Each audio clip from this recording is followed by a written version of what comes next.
guys, pumili tayo ng air cooler fan. Ayan siya guys. So,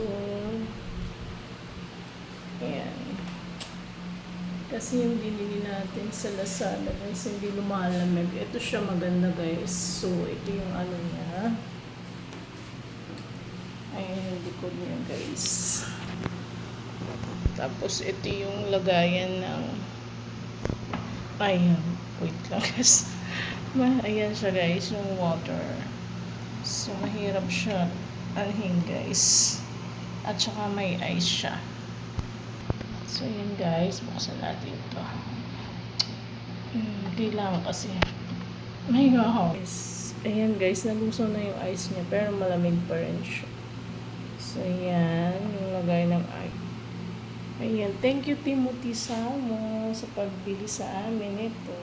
Ayan. More blessing. Thank you so much. Hindi na mainit guys. Malamig.